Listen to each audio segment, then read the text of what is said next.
Good morning, good afternoon, good evening. Whatever time you're watching this, welcome to the Opinion Podcast, the first one for the year 2025. Today, the 17th of January.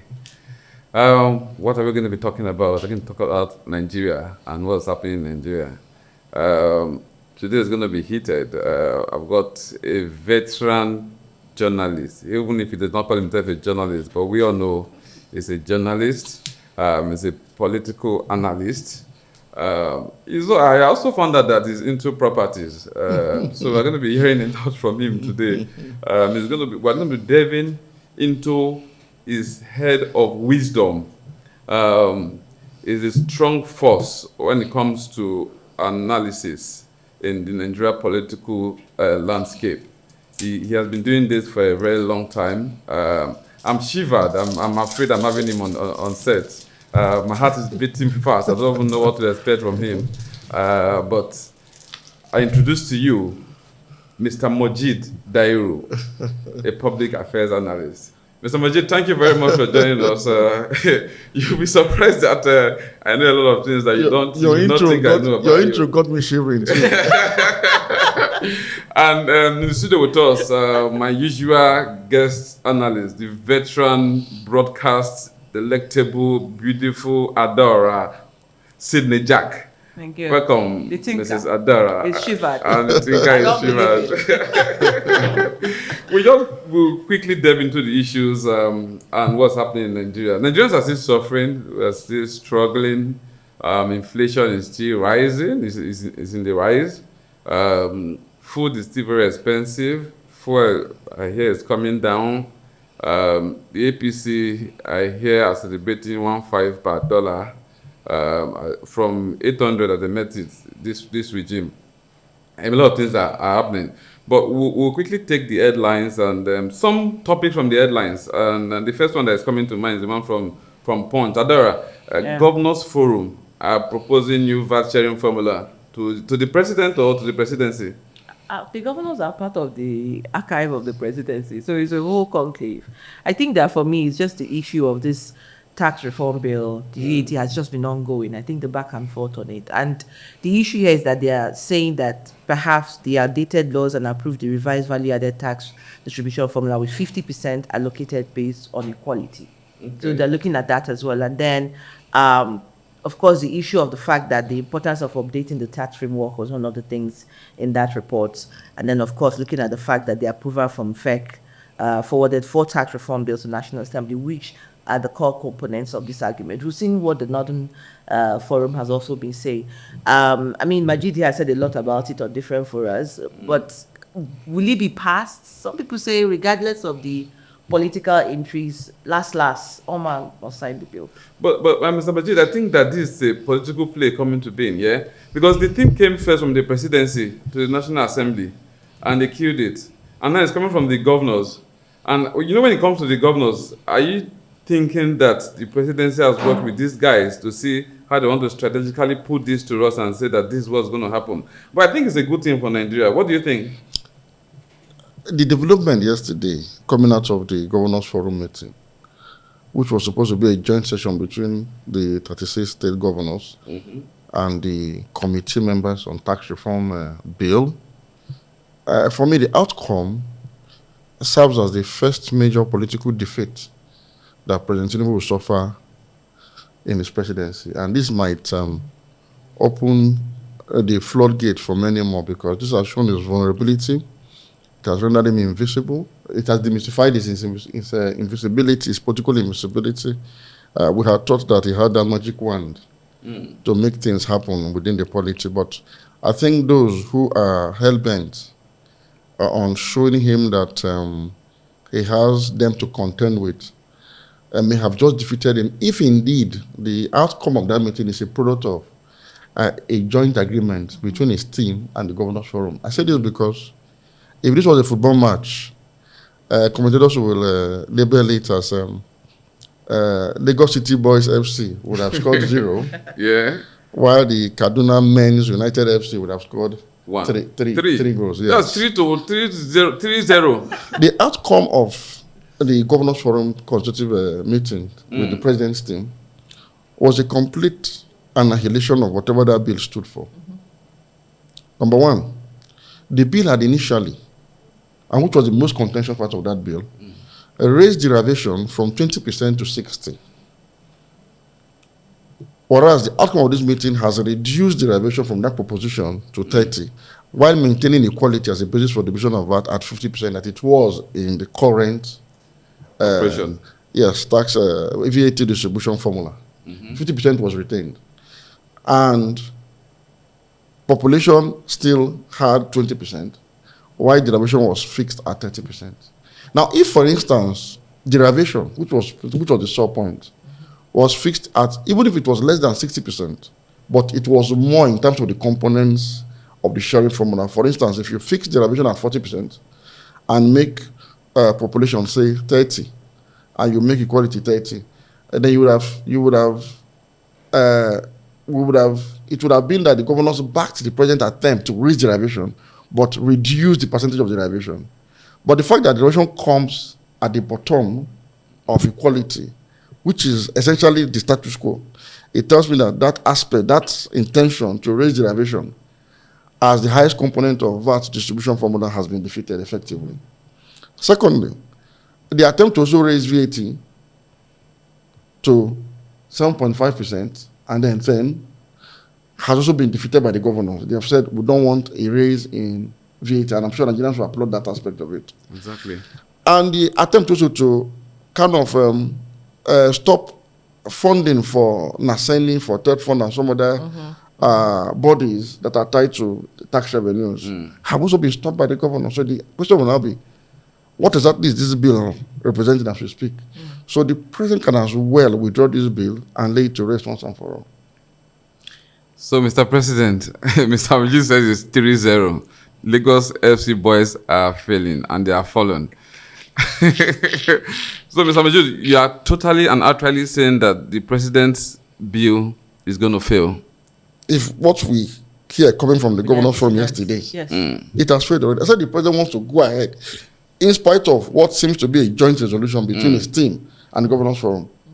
Otherwise, this bill is as good as dead on arrival. So there was no need. So let me come in here, because also I'm looking at the body language of the Senate, for instance, who says Mr. President should go to sleep, that this bill is already passed as presented. So the rubber stamp. Yes. So how are you going to look at that bridge between the Senate, the House of Rep, and the governors themselves? Because all of these people are party players and they're also looking to return to office. Now, the issue of regionalism came in. And that's why I said the Kaduna Men United FC actually defeated the City Boys of Lagos. I don't think any Northerner today will stand on the floor of the Senate or the House of Reps to support this bill after the very persuasive, emotional and sentimental reasons that has been advanced by their governors at this forum. Yeah.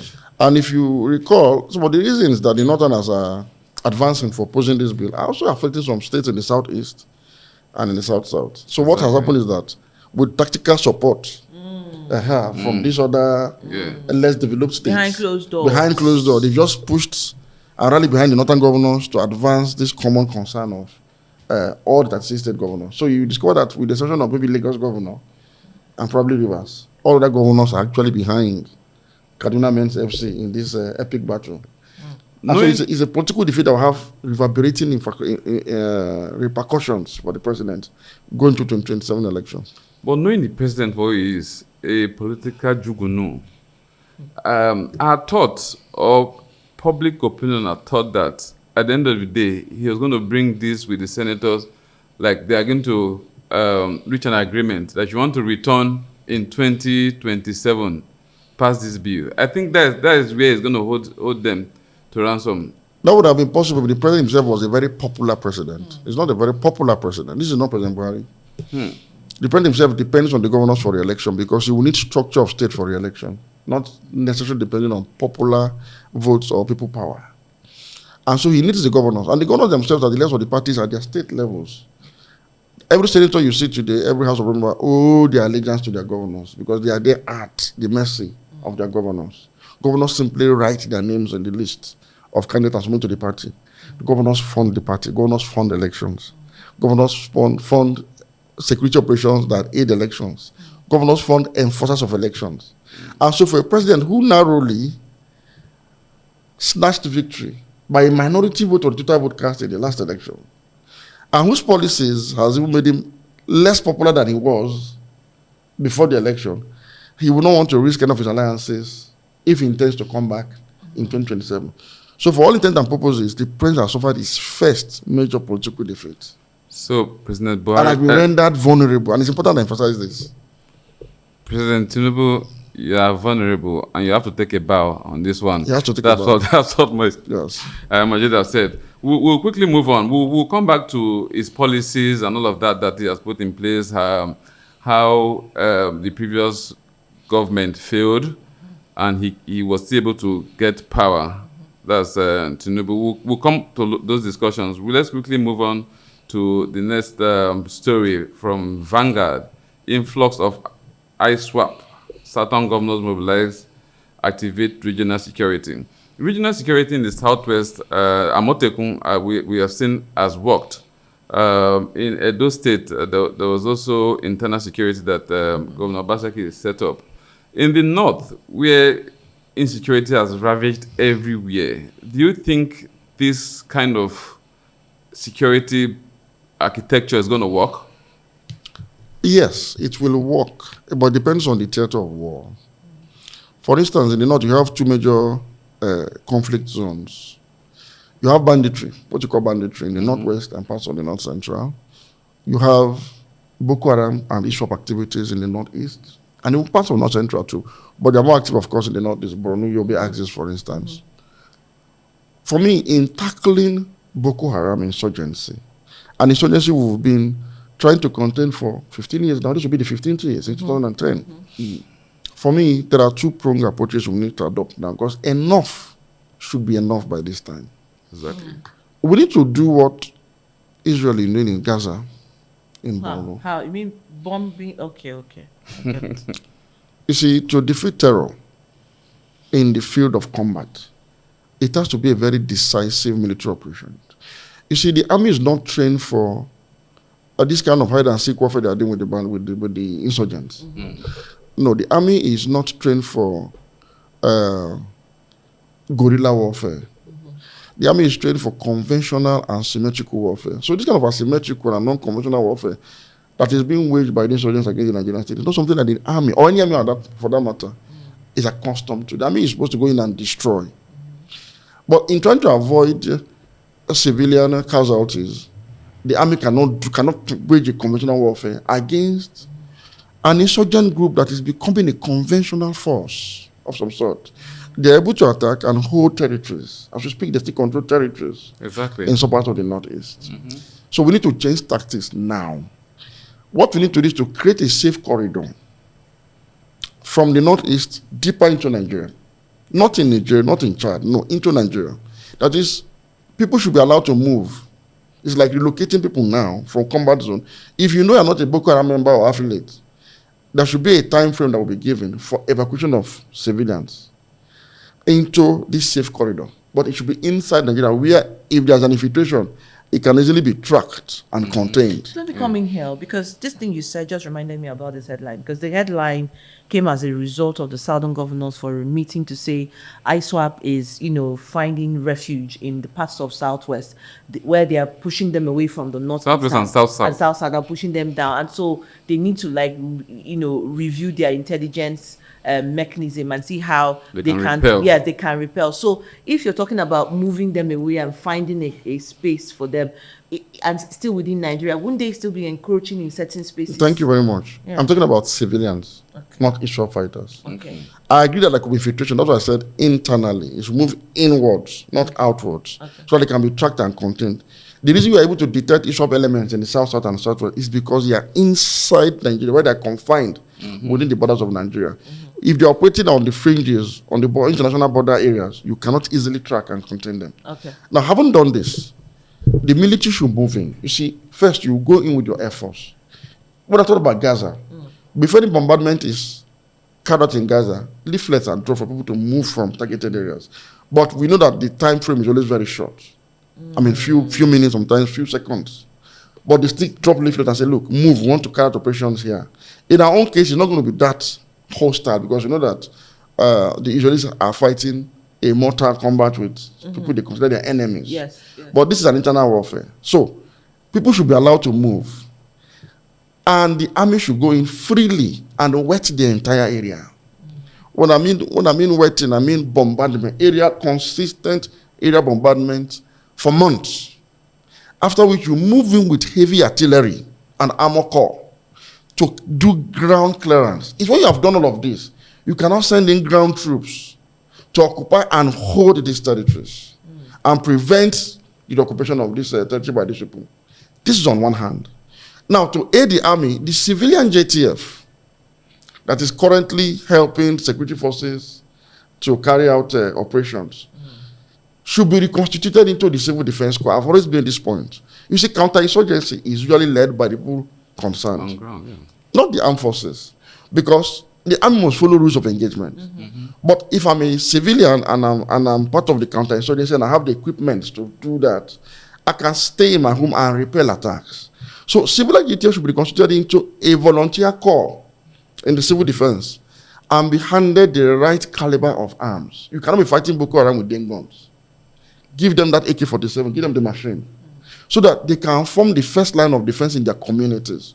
And let me tell you this, a lot of people are actually pandering to ISWAP and Boko Haram because there's nobody to defend, there's no counter force. Look at Niger State where communities have been taken over. There's no counter force that they can lean on to reject, the advances of these people. They don't. So they submit and they pay taxes and they become the cooperative entities that give information for that matter.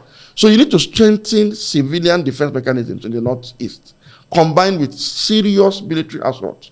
Now, if you go to banditry, you see banditry is a very peculiar issue. Theirs is simpler to defeat. Banditry has the sole aim of making money. While Boko Haram has a higher goal, it's religious. It's a religiously motivated warfare. Something we've lived in denial of for as long as I can remember. It's a religious thing. And so when someone has a higher goal to kill or set up an Islamic state or go to heaven trying to do that, the motivation is high. So you have to just take out these people. But for banditry, it's money. It's materialistic. But unfortunately, because it is a very low risk and highly profitable investment and enterprise, it's easy for a bandit to walk into a community with AK-47 and just shepherd people into the forest and demand for ransom of 100 million naira per head, and it gets paid. Simple. It's as easy as that. They don't need vehicles to move. They don't need bikes to move. The bandit has the natural advantage of having his two legs as his most important logistics. How do they track these loots? Can't they from tracking the loots and the money? You submit these monies in cash. They don't do transactions in the banks. I've been a victim of kidnapping. I can tell you for free. You take your money, as if it is 1 billion they want, you change it into currency, either hard currency or local currency, and give it to a middleman that will take it into the forest to go and give it to them. Simple. They don't deal with banks. They don't have business with banks. This is cash. This is very organized crime. Very organized. How would you rate the Nigerian military? Because intelligence gathering, intelligence report, do you think that the Nigerian military has that? To fight banditry, you don't really need intelligence so much. It's an open warfare going on. You have Bello Truji and co. living in camps. They are on social media all the time. They have followers on TikTok. You don't need intelligence. They're just there. It's a culturally motivated crime. There's a culture of banditry that receded with the formation of the state. When modernity came in, a lot of cultural tendencies had to recede because of constitutional order. But unfortunately, what we have seen is that when the state itself receded, banditry as a culture actually resurged. And because I had the commander-in-chief, for the Muhammadu Buhari then, who was sympathetic in some ways, who felt that bandits were freedom fighters of some sort. He did not do what a commander-in-chief was supposed to do because his ethnicity and his Nigerian citizenship was in conflict. And his ethnicity kind of conquered his Nigerian citizenship. So he kind of weakened the state and strengthened the bandits, either knowingly or unknowingly. But the result is that they have become a formidable fighting force. Again, to resolve this problem, you also have to form civilian JTFs along this corridor and give them the right equipment. When bandits know that they go into a community, they are likely to meet resistance. It will begin to stop this madness. But as it is now, bandits have free reign. They go in and come out. Exactly. The only challenge to the bandit is fellow or rival bandit gangs. Exactly. It's as simple as that. So you need to equip and arm the people. The governors of Zamfara, Katsina, and some other states that form vigilantes is not enough.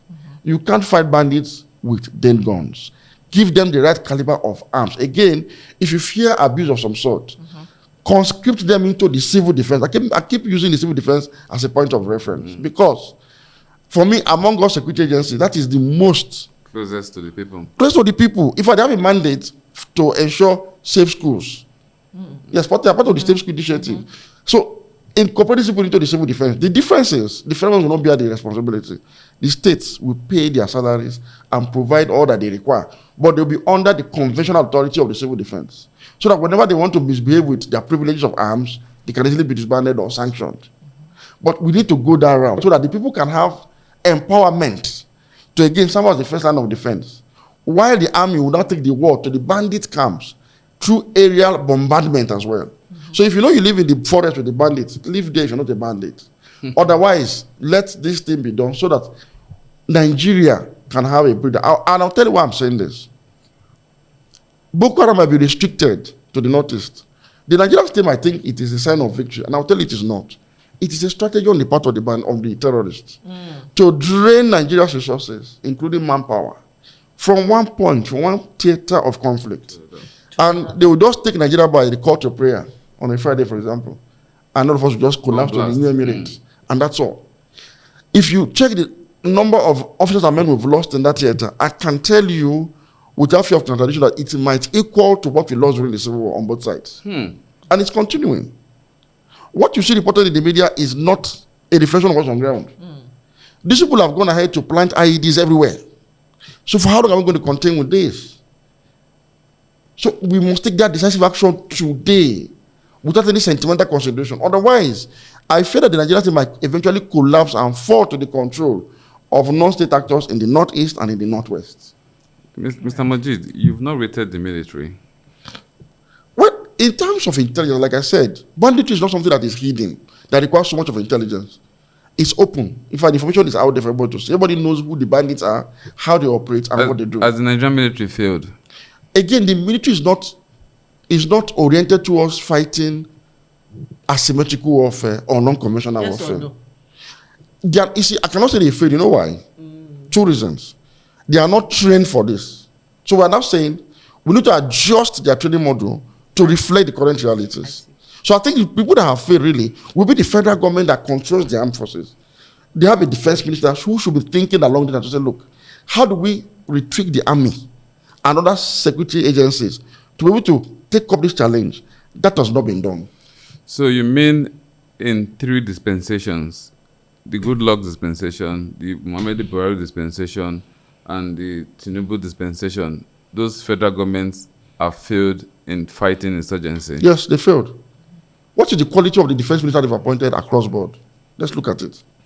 Mr. Majid, you're also talking about the states paying the salaries of the joint task force, the locals. Yes. Don't you think that the states, the governors, for instance, will take advantage of it to fight their political opponents? That's why I said they should be under the control of civil defense that is federally controlled.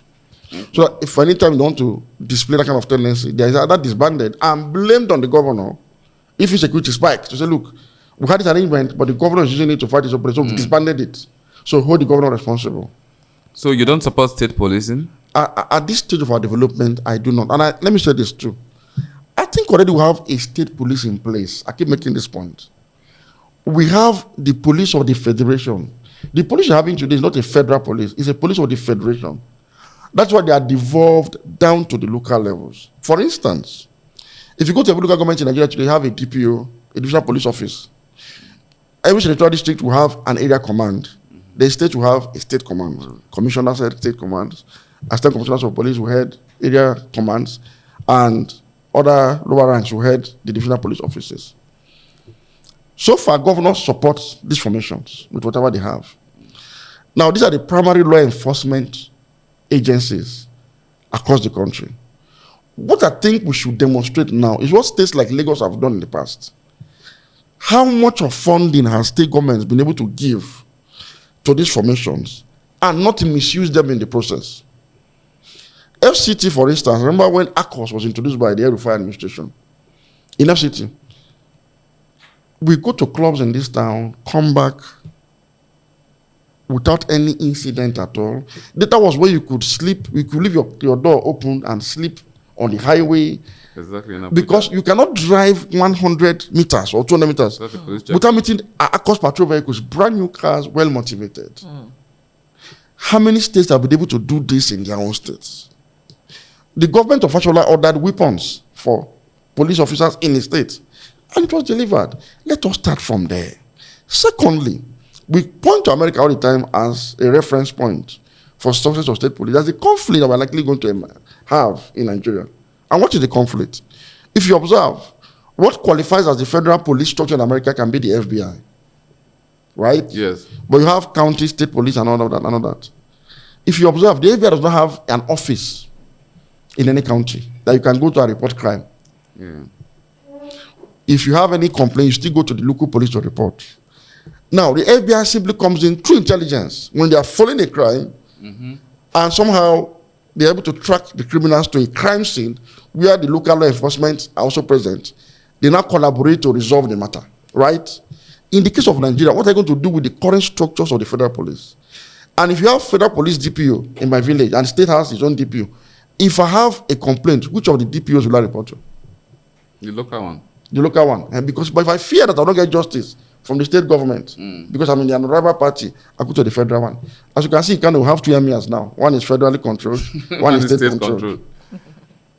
Nigeria, I like I said before we started this conversation, I said Mr. Majid is a bank of knowledge all over. He's bringing it all out.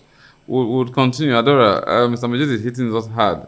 And sensibly too. Yeah, let's quickly go to this reform, the political, what they call it now, the voting reform. Diaspora? Yeah, the diaspora voting.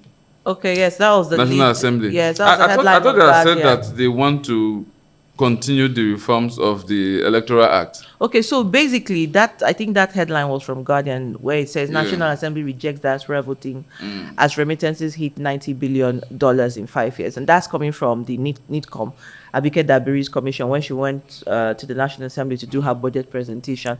And, she was talking about, she made reference to, 30 December, Lagos, how much diasporans were able to bring in to the country last year. She said between now and in 5 years, they've been able to have at least $90 billion in terms of remittances, and that can be channeled back into Nigeria with the population of over 70 million diasporans. But, she's saying that the call by diasporans keep being diaspora voting. But the chairman committee on Senate, Victor Men, says Nigeria is not ready for diaspora voting, that Nigeria should first fix its own election woes internally before thinking diaspora, because first we have the issue of non-reliability on our data system, and that there is no how that there won't be grave consequences.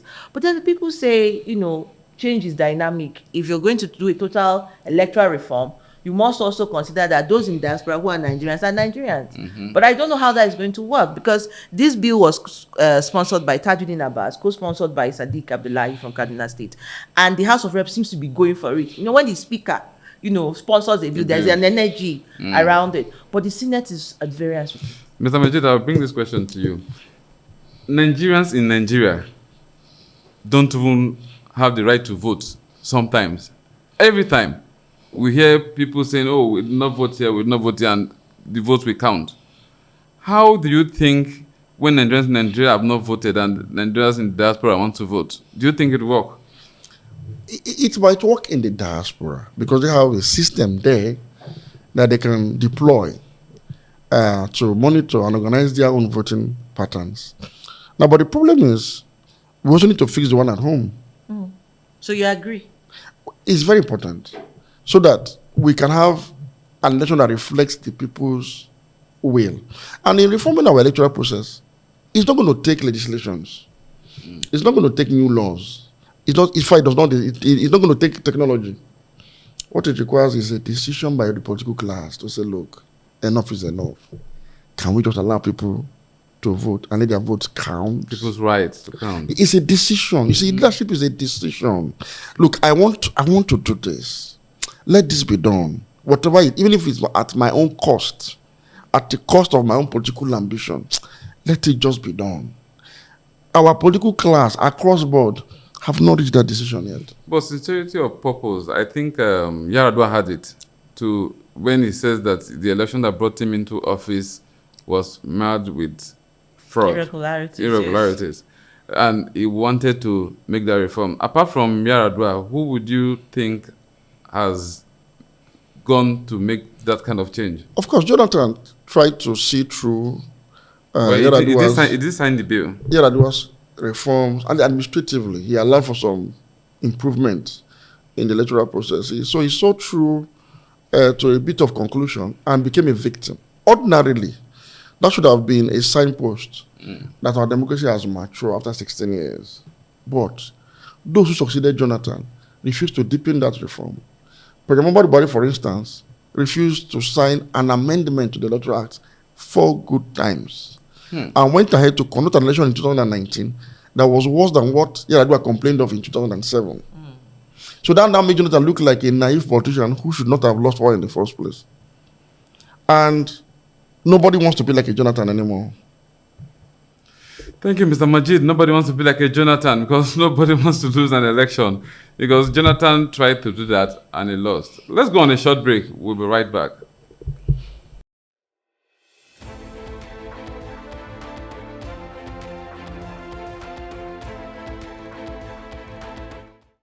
Welcome back from that short break. We still have Majid Dairu in the house and he's hitting it hard. We're getting political. We're hitting it slowly. We're getting political in second half. Mr. Majid, this week Fubara field in Rivers State. I heard that police barricade Rivers PDP secretariat as Fubara's men plan takeover. When will this war end? It will not end until 2027. On 2027, so they are praying for 2027 already. Of course. It's a war without end until the end of the first tenure of Fubara. Because this is real Nigerian politics we are saying. You know, politics in Nigeria is not about public service. It has degenerated over time into a criminal franchise. Criminal franchise, you call it? Yes, criminal franchise of power grab at whatever cost for self-service. Otherwise, why would anybody fighting over service to the people? Have you seen anybody fighting over whose turn it is to clean the gutter outside? At all. But they're fighting over service of the people. Let's move on. Northern Coalition wants Tinubu 2027 election is close. Address rising killings. Stop pursuing controversial tax reforms. There seems to be a groundswell of opposition against the Tinubu administration from the north. And I have always maintained that you can oppose a president based on principles and issues, specific issues. But to regionalize it is in bad taste. I may not be a sympathizer of the Tinubu administration, but I do not think it is right for national unity, for social cohesion, for people to always oppose a president based on regional concern, especially when that particular region is not marginalized in any way. Tinubu has tried his possible best to pander to the north because he knows he got a lot of support there. So when he gives truth to the southwest, he gives truth to the north. He's really done a fantastic job at balancing the patronage he dispenses to his allies north and south. So I don't know why we're having this groundswell of opposition, but I will say this. If the north wants Tinubu defeated or substituted as president in 2027, there's only one way that can be achieved, just one way. Irrespective of the ratings, the popularity ratings of the president. There's only one thing that the North can do. If the North is willing to come together and support a candidate from the South as an alternative to Tinubu, and if they can actually perform the miracle of going to the Southeast to pick a candidate and say, look, enough is enough. We've tried the Southwest twice. We now need to give opportunity to the last of the tripod that hasn't had a taste of this presidency. So if they can go to the Southeast and pick a Nigerian of Igbo extraction and support such a candidate, and they already have one in the horizon, the one that has been going around sinking balls in their communities everywhere, I don't know Mr. Peter Obi. That's Peter Obi. If the North today decide to say, look, we now want to give Peter Obi the chance, if only he can do one term, if he can commit to one term, that's the only move. If they have to be sincere about the El-Rufais of this world, must come together to say, hey, let us do this. If they're able to do that, that's the only thing that can torpedo the president and diminish even any attempt at using state power to retain power. That's the only thing. Because it will herald a level of people power never seen before in this country. Including when they are in control of the quote-unquote elections? Those that are sent to manage election will also see reason why this region should have it. Mr. Majid. But if they want to bring a northerner to defeat Tinubu, thinking they have the population, sentiment will come in, this north sentiment will come in, and it will be easy for the incumbent to hold on to power using state power. Mr. Majid, you are not a sympathizer of Tinubu. Yeah. You are in opposition. Yeah. That means. Yeah. Are you a member of the PDP? I'm not a member of any political parties. But from the way you speak, you act like you're a member of a political party that's in opposition. There's no political party in opposition in Nigeria for that matter. Is there any party in opposition, really? None. Not PDP, not Labour Party. At the moment. I mean, Ada is my spa partner on the morning show, Yaki. I've been complaining that people like us are doing the opposition responsibility for the so-called opposition parties. There is no opposition in Nigeria at all. In every way, I can assure you that. And is this not So something that we should be afraid of? I wish there was an opposition party. I would have gladly belonged to one. There is none. In absolute terms. The president's chief defender in the National Assembly, chief defender, is Senator Victor Ume from Anambra Central, who represents P2B on the platform Labour Party in the Senate. He's the chairman of the Senators Forum from the South. That forum was formed to form a wall, a brigade of guard of some sort, around the president against Northern Hawks in the Senate. Mr. Majid, I put it to you that you're a sympathizer of the PDP. PDP, and what, how? Okay, for example, in 2023 election, I sympathized with a southern presidency and predicted the crash of the PDP if they defeated another candidate. And you can see that crash, you can see that sinking into oblivion happening gradually. So I can't even be a sympathizer of the PDP because I have faulted everything about the PDP from time immemorial. From their economic policies, with the exception of Obasanjo and Yar'Adua, maybe, and Jonathan's democratic disposition. These are issues. But I've not really had any reason to sympathize with the PDP because PDP does not present any alternative to what the APC is doing. And in any case, those you see in APC today, we are in PDP yesterday. They can be in PDP tomorrow. Why those in APC can also? So there is no difference. Maybe, perhaps, people may think that your counsel to certain political alignments, either based on national positioning or, like you say, reviewing opposition politics, could be seen as a way of politicking. If there's any party I'm supposed to be sympathetic to and be a member of, it's the APC. Why? APC controls my home state. The governor of my state is on the APC platform. Is my personal. I don't know how more personal we could be. Ally. Friend, brother, name it. The same thing with the former governor. As we speak, I have more friends in the APC. Yaya Bello. Yes. Wow.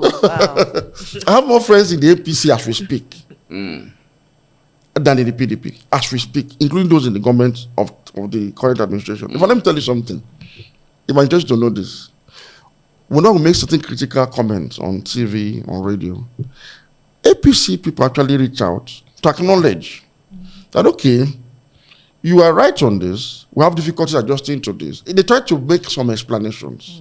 They try to say, okay, but keep saying it so that it will put pressure on even our thinking caps too, so that maybe they kind of even reach out recommendation. That's the truth. As critical as they can. So you are now the sandbox. For me, I'm quite, and I see it as, okay, at least I have that democratic disposition. The PDP you are talking about, I have no. You would imagine, for instance, that I'm a close ally of other P2B or Atiku. I've met them sparingly on one or two occasions. I don't have a relationship with them, no phone call conversations. I don't have their numbers in my phone. They don't have mine. Nothing, no contact, no relationship, nothing, zero. I have a relationship with people in the villa than those in the opposition. So you've never been in any committee, any dialogue? The first time I was put in the committee for PDP in my state, for example, because they perceived that I was an opposition voice, I turned it down. when the Labour Party also nominated me to one of their spokesperson in 2023 election, I also told it. I said, look, the job I'm doing is agenda setting. I want to be in a position where I can criticize all of you. That's why, for instance, I criticize P2B so much, and Atiku, for this failure of opposition. While in the build of the 2023 election, I said, look, Obi should not be reduced, or his chances of winning presidency should not be reduced on account of his ethnicity or religion. And as a matter of fact, that for the purpose of inclusion, the South should get it. And he's equivalently qualified. So people mistook that to mean support for Peter Obi, for instance. Exactly. Well, this is just issue-based conversation, which I will have at the end of 8 years of Southern presidency. I also advocate, for instance, if Nigeria is still not as united as we should be, okay, the North should have it. If there's an attempt to extend presidency in the South, I will also stand and say, no, it is not fair. Why not give back to the North? And that's why I had commendations for people like Erufai, Yaya Bello, Mutawale. These are people that are in the APC, but they stood by and said, okay, I think within the APC we should go south.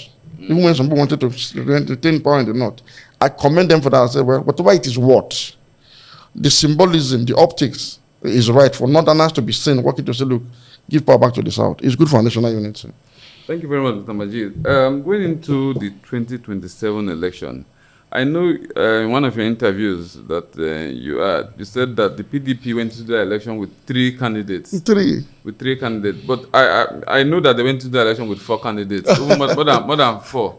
Because the Wike version. Oh, okay. Was another tendency. There's another tendency with other 4 governors. Yes. And they went to the election completely divided. And they shared their numbers. Yes. And if you put those numbers together, Tinubu actually was supposed to have lost that election, but the PDP handed him the victory by not going to the election as a united house. How do we build a position going towards 2027 election? Thank you very much. You see, opposition is usually by example in a federation.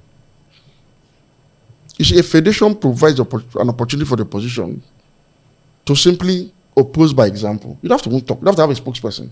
So, for instance, Nigeria is still grappling with very fundamental issues. We're not at the level where, like in America or UK, where you have issues of immigration as a problem, issues of taxation as a problem. No, we're not even there yet. We are still struggling to establish a state that is built firmly on the principles of absolute fidelity to constitutionalism and rule of law. We're still at that level. Where we need to have government institutions work according to the intent and the letters of the law. We are still at that level. Ordinarily, this affords an opportunity to the opposition to simply do the right things, to simply pay fidelity to the Constitution. For instance, we all know that across Nigeria today, every state will conduct government elections and the ruling party will carry the entire. We had thought that by now, a party like the Labour Party would have departed from this norm by having a state independent electoral commission that will be globally acclaimed to be credible and will be seen in the delivery of a seamless, free, fair, credible election at the local council's level by way of opposition through example. Secondly, we have also seen that in opposition states, the judiciary and the state assemblies are completely independent and autonomous and self-accounting. We would have also seen that in opposition parties, let me start from the basics. There's no party in Nigeria with a credible membership register. Not Labour Party, not PDP, not APC. Let them all start from there. So even at the states and local government level, there's no credible register members. It's who the party chairman appointed by the governor decides is FA. That's FA. If you stand and this is you, your picture, it's a look-alike. It's not you. You are not the one. It's another person that looks like you. So you can't vote. Let us even start from there. Let us start from having parties that will return their structure straight to the people and be able to organize free, fair, primary election devoid of financial inducement. Let us start from there. Let us start from political parties now sitting down to map out a clear-cut agenda for national development that is implementable incrementally, clearly. This is what we represent. Let us start from there. Let us start from not being corrupt. You see, the Constitution forbids corruption in its absolute terms. It forbids it. Let us start by having opposition parties that are not corrupt. All right. So let me get to the question, because you talked about 2025 and, you know, I remember your article on 10th of August. You said Nigeria is in the hole. and Tinubu is still digging. Of course. So I read the article, and for me, I want to know whether this year is either going to try to close up the hole and give optics of anything like a light, or we will all, at the end of the day, be in that hole and they'll bury us all with the sand. No, we're already been buried, all right? We're already been buried. You see, in terms of economic management, there are fundamentals that you don't tamper with. You see, there's such a thing called energy security. The entire conversation around subsidy removal by all of your intellectuals, all of you, you are, I mean, for many years you've been interviewing such people. In all of those conversations, people forgot that there's such a thing called energy security. And what is energy security? That's three components: affordability, availability, and accessibility. Now, the affordability component of energy security makes it mandatory for government to intervene through subsidies to make energy affordable at all times. So it's a permanent feature in energy security for subsidy to be in place. And unfortunately, people are looking at subsidy from the expenditure side without looking at the effect as a foundation of economic productivity. The entire program we are running here today runs on energy. From the vehicle I drove from my house to this place, from the breakfast I had, the tea I had this morning, the food you are going to eat this, every is energy. There's a level at which energy prices will get to, we can't have this production.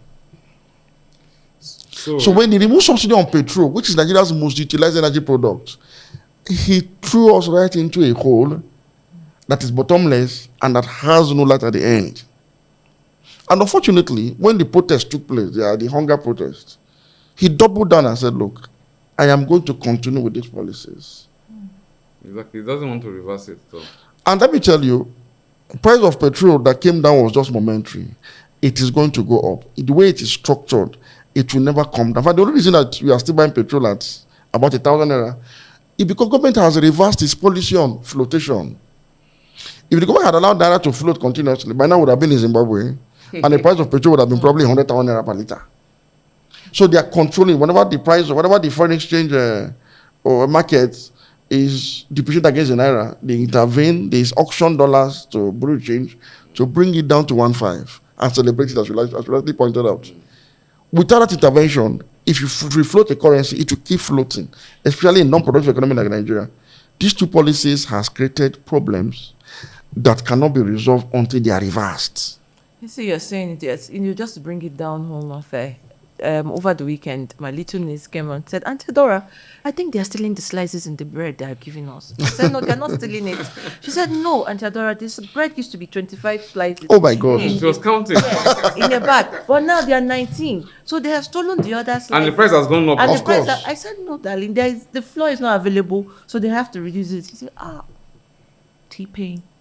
So, Mr. Majid, would you say that President Tinubu has failed Nigerians? Of course, he has failed. The only slack I'll cut him is in failing Nigerians. He failed based on a national consensus. You see, on the eve of the election, the whole of Nigeria, except probably myself,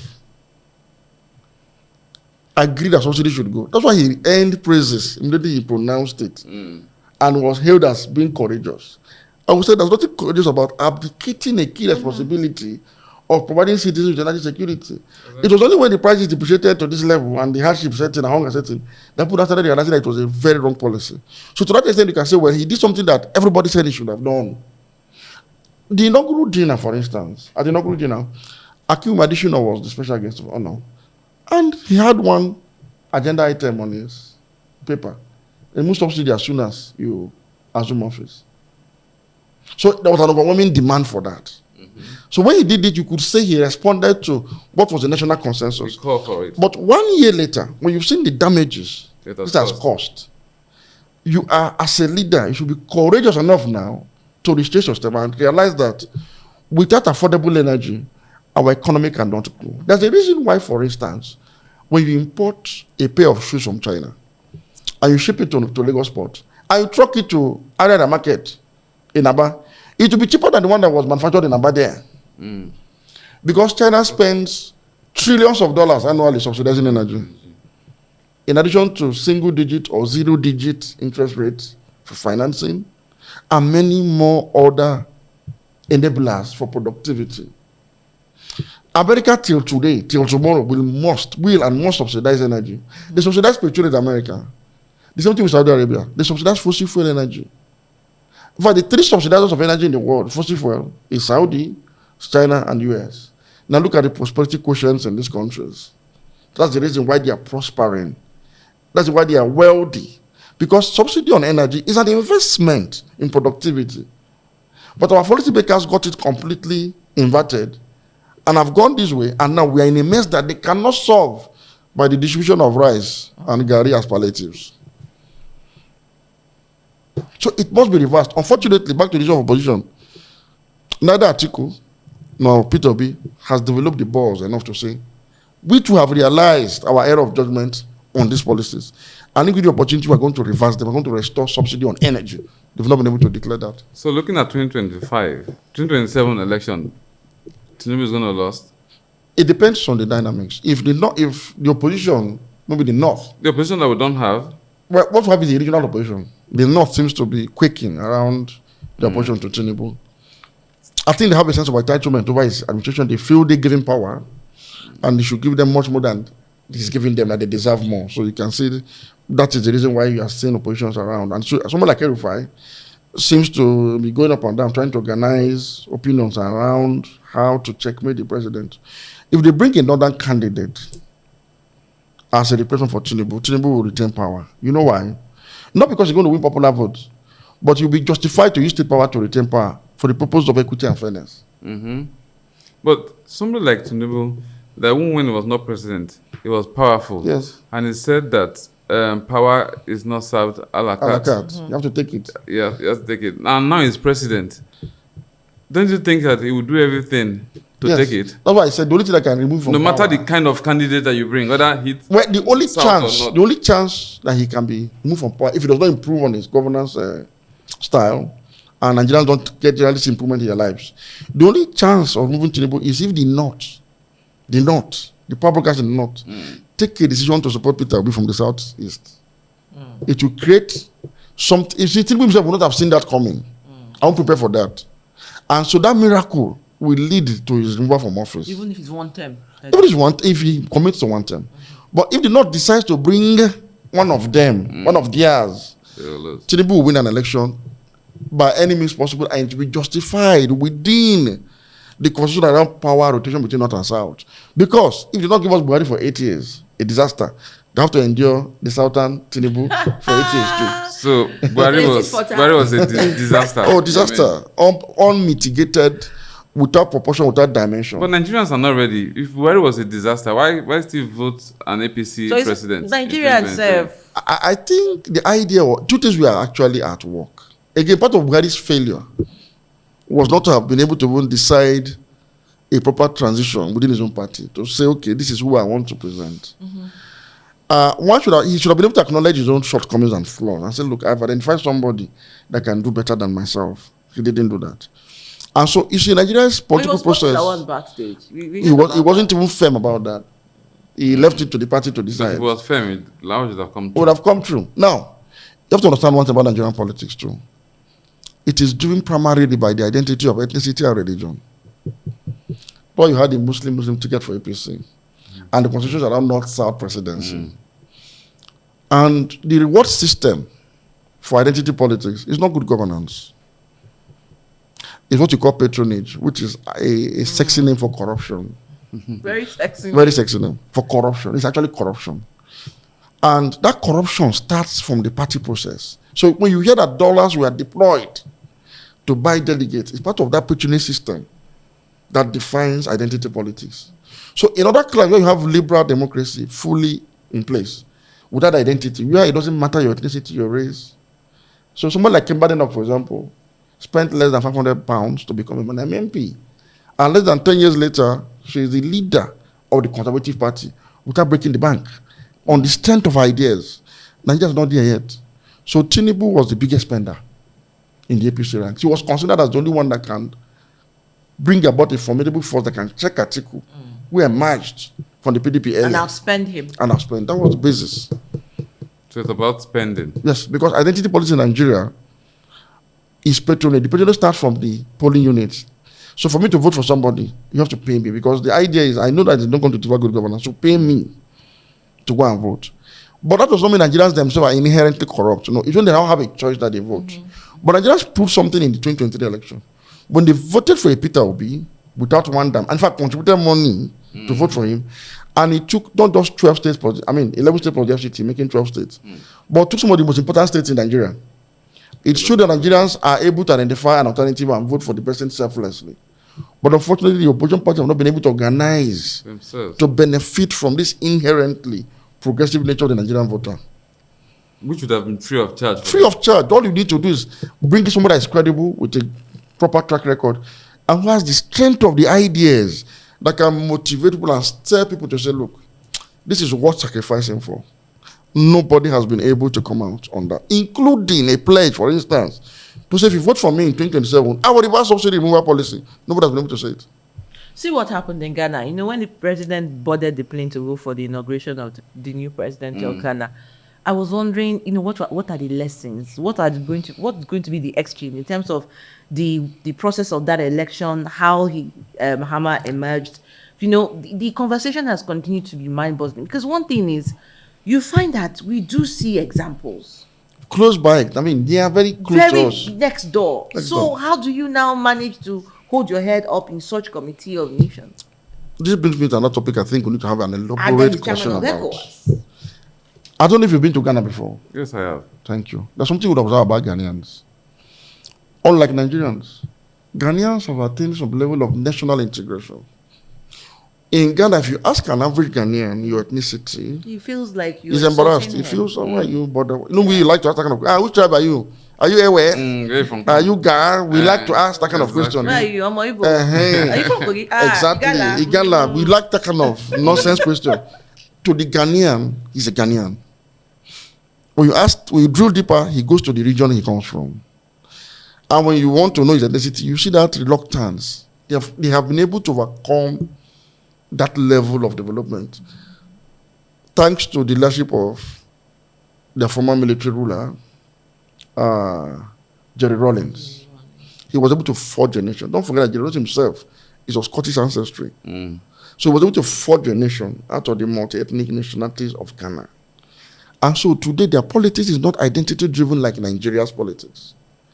That's why it is more issues-based.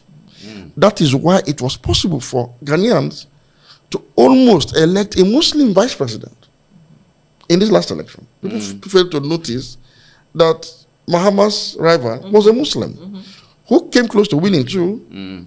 The fact that he was even a vice president and a Muslim in a country that is predominantly Christian says so much about Ghana's level of development and evolution. And based on that man, if he's steadfast as the leader of the opposition party now, a day might emerge that he will become president If as a Mahama doesn't Muslim. do well, they'll be waiting for Exactly, him. waiting for him. So Ghana has put to this level where there's inclusion. People are no longer judged on their ethnicity, region of origin, or religion. So their politics can be sanitized and be truly liberal. Nigeria, we need to start that work today. Again, a political party can resolve this problem. Most political party structures, for instance, are based on identity. Ordinarily, I live in Abuja, right? I pay my taxes here. I'm not supposed to have business with Kogi anymore. The same thing with you and Imo. Imagine all of us here staying in Abuja to decide who manages our taxes at the AMAC level. Imagine how vibrant Abuja will be. But no, I don't know the councillor that represent my ward. If I don't know the ward I fall under in Abuja, I don't know. I don't know AMAC chairman's name as I'm talking to you now. But if you ask me who is the councillor from my ward, I'll tell you, in my village. Because what we do is we politic around that allocation that comes there to my home of origin is what I'm interested in. How to go and share in it and benefit from it. We don't pay taxes. So we need a political party that will now structure their parties, outcomes of the party around Nigerians in their places of residence. And we will be constituted around economic interest groups. We're in the media. Our concern should be which government can give us more leverage as media practitioners. What do you have to offer me as a media practitioner? That should be the base upon which I should vote for any candidate. Mr. Majid, I'll bring you back to opposition. Don't you think it's a strategy that the Labour Party is destabilized and PDP destabilized. With the power of Wike in the PDP today, who is a PDP member and working for the APC government? I think the Wike we know now, Is he working for the APC or the himself? Wike as a destabilizer of the PDP is a reaction to an earlier action of Abubakar Atiku. I've always said it that Abubakar Atiku actually killed the PDP. Wike is only conducting his final rites of Funeral. passage, conducting the funeral. You see that violation of zoning. What I wrote that PDP would go into bad weather and sink. I didn't even see Wike coming. But I knew that violating zoning in PDP, a party that has been supported strongly by Southern base, at a time that even the APC that is supported by the northern flank of the party, if let us go south, was going to affect the party one way or the other. Now, a Wike contested in the primaries. And I'll tell you something about Wike and his problem with the PDP. Like him or hate him, there was something Wike did in 2019 that should have been reciprocated in 2023. For instance, the North believes that without Tinubu's help and Amechi's help, Jonathan would have retained power in 2015. So if you look at the primary election of APC, it reflected this pattern where Tinubu came first, Amechi came second, Osibado came third. These are the people that the Northerners felt supported one of their own in 2015 to enable the region have access to power. So many of the northern leaders of the APC lined up behind these three candidates, essentially. And it reflected in the primary election results. But for the PDP, we didn't see that. Now, in 2019, Wike supported Tambuwal for the PDP ticket. It was an epic battle in Port Harcourt. Let me tell you, the problem between Wike and Secondus started with that primary. Wike wanted an uneven playing ground that would favor his candidate. But Secondus, being an experienced politician, felt, look, let's allow this process to be transparent so that there will be no rancor post-primary election exercise. Atiku emerged. I recall that at Port Harcourt, the northern leaders sent a delegation through General Ali Guso, to Wike to say, look, we want you to support Atiku and not Tambuwal. Wike insisted that I'm going to support Tambuwal. Even when they placed the phone call from Bangida and said, so IUB wants to speak to you in this regard, he told Bangida that he should go and tell Tambuwal to on his own step down. If he doesn't step down for this race, I am going to support him against Atiku. Wike gave this much support to Tambuwal. We also saw other candidates, Peter Obi and co, Kweremadu and co, supported Atiku. We saw Southerners generally filed behind Atiku, their northern counterparts in the 2019 primary election. And it was an all-northern affair. With the agreement and understanding that in 2023, when Buhari is finishing his 8th term, Southern. when it got to 2023 primaries, and this is something that we should not, pander over. Tambuwal came into that race. Atiku came into that race. And both of them stepped down for each other against Wike, who was the most formidable from the south. So Wike has a personal grudge. He feels, I did for you, you did not reciprocate when it was time. And Wike, being Wike, decided to support Tinubu on one hand, and somehow Tinubu emerged. So Wike will want to see the end of a party that he feels betrayed him and his region. So this is a natural reaction to Atiku's action, Atiku and Tambuwal's action. And today, without Wike playing that role he used to play in the PDP is on life support, truly. Where is Atiku? Where is Tambuwal? He feels he's had a cycle of betrayal, one from his mentee turned governor, Yes. and now the party, and so it's all like a So for me, in 2023 election, let me emphasize this. Atiku should have supported Peter Obi from the southeast with everything he has because of the support the southeast gave to him consistently while he's in opposition, beginning from 2007. While Tambuwal have supported Wike, and if Atiku is able to mobilize enough, delegates would have been able to pick a more temperate person like Peter Obi over a Wike. And Wike would have, Tinubu Obi would have run on the PDP ticket. What was important for the PDP in 2020 was not to win. And I made this point known to a lot of them. I said, look, it's not to win, it's to consolidate. Exactly. When Buhari leaves, the ground will be more equal. With Buhari in power, they not always follow Buhari, but just consolidate so they can be a vibrant and intact opposition party post Buhari era. But they said they wanted to win and benefit from the North. I said, no, but the North itself understands the danger in retaining power beyond Buhari's time. In the north, knowing how Buhari drove Nigeria down the road to Sudan. It is not a coincidence that at Asaba, where 70 Southern governors met and said we want power to the south, was a venue where they went to discuss the crisis posed to Nigeria's existence by killer herdsmen. So there was a nexus between how Buhari mismanaged the killer herdsmen crisis and the quest for power shift to the south.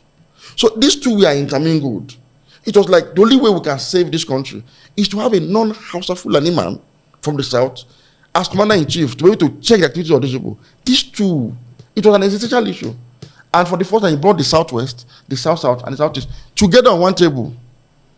As we round up on the Opinion Podcast today, I have one more question for Mr. Majid. Mr. Majid, don't you think that politics is too serious a business to be left for politicians? Oh, exactly. And people like you don't belong to a political party. There's no fair? There's no political party to belong to. For instance, I believe in national unity. Yet, I believe that all Nigerians are one people. I believe that Nigerians should operate on the basis of residency. I believe also that Nigerian government should be involved, for example, in the means of production, to do business. I have my beliefs. No party encapsulates any of these beliefs or principles. None. They are all like APC and PDP. So what should I join them for? So you don't think of starting one? If you assist me, sir. We have to do a personal ideology. Something to believe in. A party that has credible vote membership register. At least let us start from there. It does not exist anywhere. So how do I join? But I think we as Nigerians, if we recognize that this is a problem, we can now come together and form a political party that will be based on tenets, principles of absolute fidelity to the Nigerian constitution as a basis for existence, and work hard to bring up all the ideas on how to transform Nigeria, beginning from our federating units. So if you're able to win a MAC chairmanship, demonstrate an alternative governance structure that is more progressive and yields more dividend of democracy using AMAC. People are watching. Not to say that you do not have security vehicles. No, you don't have to say that. So when you demonstrate that, people will ask, okay, what they've done in AMAC, can they come and now take nearby Kogi State or Benue? But if you don't demonstrate and oppose by example, where do you start from? Well, I don't know. Let's quickly do a roundup. yes, very giving us a lot of detailed insight. potpourri of issues, but I think what highlights for me is the way that he has also spoken from a place of experience. First as a Nigerian, truthfully, and then secondly, these things are in your face. But it's obvious that a lot of people are not even, speaking the truth as it is, because in between the lines, you want to be careful. You want also not to end up in prison and kept behind bars. A lot of people speak, but freedom after speech is not guaranteed, but Yes. not our dear Alhaji Majid. So, summary for me here is that 2025 will be shaped by the politics of interest, Exactly. either regional or by patronage, which clearly he has stated here. And the military needs to do a proper wetting of all the areas where the They will insurgents... fight insurgents. Yes, and remove all of the insurgents. Mr. President should also look at, with the word throughout the tax reform bill right now. Like Mr. Majid said, it's 3-0 against Lagos. 3-0, right? Lagos So, versus... Mr. President, you have to take a break or you do a U-turn. It can never be a draw, by the way. Well, energy security is also very important, which is what he also mentioned. And that is in shackles until it is right. Nigeria is in a hole, and we will keep... Oh, no, you said they are almost buried. I think that was the word. Then I would also ask and say this: which way Nigeria? They sang that song. Which way Nigeria? Which way to go? go? I think I should ask, I love my I should be asking you fatherland. too. Which way? Aren't you? I want to Which know Which way Nigeria? Which way? Oh? And we So call it Nigeria will a wrap rise. today on the Opinion Podcast. I think before we go, we should hand Mr. Majid the gift. yes, So we we should sign we off have with a something. gift. Hey. We should sign off with something. Yes, We'll put our and- signatures to this. Absolutely. And, We want to thank you. And this Go is the ahead. first conversation for the new year. Wow, And, a privilege. it's an honor for Very, us. very, to very, have very you. privileged. You have a pen. And yes, Mr. Majid, we thank you very much for coming to the Opinion Thank Podcast you very much. today. Thank you for that in-depth knowledge of expertise in politics, in media. We didn't get into your property business, but maybe some other time No, we'll get we'll into come that. back to Because that. maybe that's why you're not. Thank you. That's why you're not saying anything bad about Wiki, because you don't want them to revoke your licenses. Thank you very much for joining us. Till we meet again next time. It's the Opinion Podcast with the thinker himself. My name is Ugwi. No, sorry, Comrade Ugwi Afebo Jude. The thinker. The thinker. The thinker. With Okay. Adora Sydney Jack. Thank you, Mr. Majid. Thank you. We'll have you very some much, other sir. time. Thank you. you. Thank you.